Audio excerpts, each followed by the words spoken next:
C'est Campagne d'Afrique en 1130 par un officier du corps expéditionnaire. Cette terre, qu'on avait présentée comme sauvage et inhabitée, est couverte de jolies maisons de campagne entourées de jardins. Toutes sont bâties sur des hauteurs dont les mouvements onduleux contrastent tout à fait avec l'aridité des côtes de Provence. La végétation y est superbe, et partout des sources et des courants d'eau fécondent la terre. Les fruits y sont en abondance, un grand nombre d'aqueducs amènent les eaux jusqu'à la capitale. Et le maréchal Bugeaud lui-même. J'ai reconnu que l'Algérie produit beaucoup de grains, une immense quantité de bétail. L'immensité des terrains ensemencés atteste l'existence d'une population beaucoup plus nombreuse qu'on ne le pensait. Le commandant Claude-Antoine Rosé, dans Voyage dans la Régence d'Alger en 1833. Presque tous les hommes savent lire et compter. En France, on compte à l'époque 40% d'analphabètes. Ainsi, les soldats qui débarquent sont en général moins instruits que les sauvages qu'ils viennent civiliser.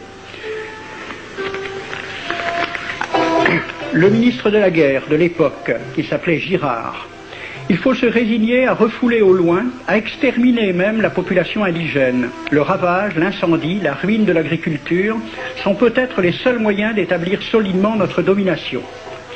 Savary, duc de Rovigo, apportez des têtes, bouchez les conduites d'eau avec la tête du premier bédouin que vous rencontrerez, au nom bien sûr de la civilisation.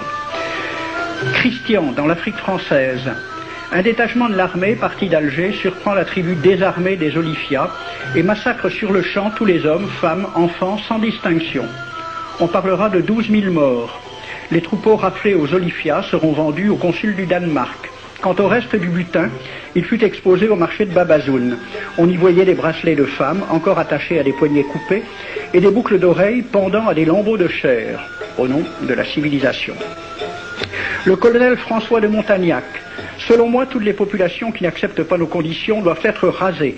Tout doit être pris, saccagé, sans distinction d'âge et de sexe. L'herbe ne doit plus pousser là où l'armée française a mis le pied. Saint-Arnaud, il était commandant et c'était aussi un mari très attentionné. Il écrit à sa femme: « Chère Louise, je suis bivouaqué par une chaleur de 40 degrés au milieu de 20 villages superbes qui ne se sont jamais bien soumis. Je leur ai donné jusqu'à ce soir pour payer les impôts et les amendes que je leur inflige. S'ils ne s'exécutent pas, j'enverrai 3 colonnes brûler tout. » En juin 1845, la tribu des Ouled Riha, chassée de ses douars par les détachements incendiaires du colonel Pélissier, se réfugie dans des grottes de montagne. Ordre du maréchal Bugeaud. Si ces gredins se retirent dans leurs cavernes, imitez Cavaignac aux Béha, fumez-les à outrance comme des renards. Voici le récit d'un témoin, français bien sûr. Voir au milieu de la nuit, à la faveur de la lune, un corps de troupes françaises occupé à entretenir un feu infernal. Entendre les sourds gémissements des hommes, des femmes, des enfants et des animaux, le craquement des rochers calcinés s'écroulant. Le matin, quand on chercha à dégager l'entrée des cavernes, gisaient des bœufs, des ânes, des moutons. Parmi les animaux, entassés sous eux, on trouvait des hommes, des femmes, des enfants. J'ai vu un homme mort, le genou à terre, la main crispée sur la corne d'un bœuf. Devant lui était une femme tenant son enfant dans ses bras.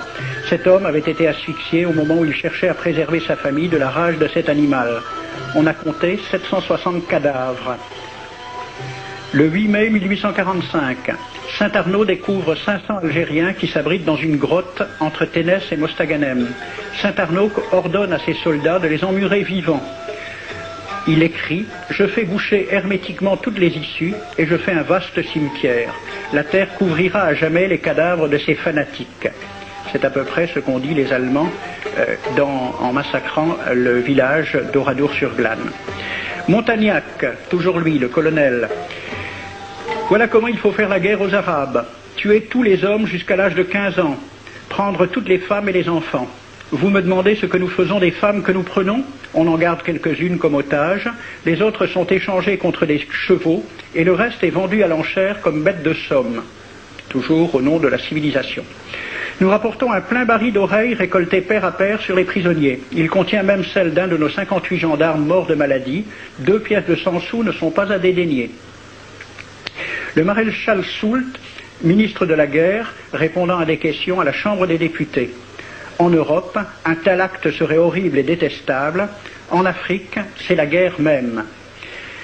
C'est la guerre même, c'est du moins ce que dit le ministre français, mais en face, voici un décret pris par l'émir des Arabes, l'émir Abdelkader.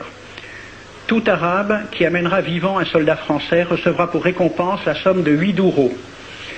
Tout Arabe qui aura un Français en sa possession sera tenu de le bien traiter et de le conduire le plus promptement possible, soit devant le califat, soit devant l'émir lui-même.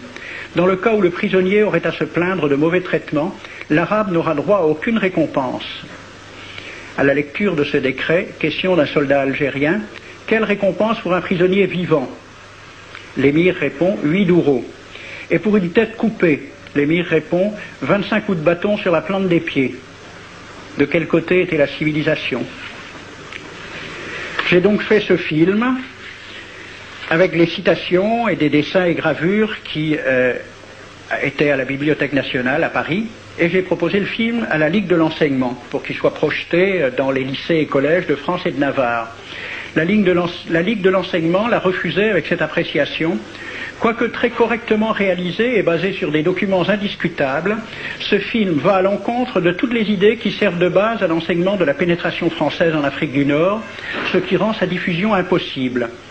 C'était reconnaître que l'enseignement n'avait pas pour but l'éducation, c'est-à-dire l'ouverture vers la réalité, mais l'endoctrinement au service d'une idée politique, ici le colonialisme.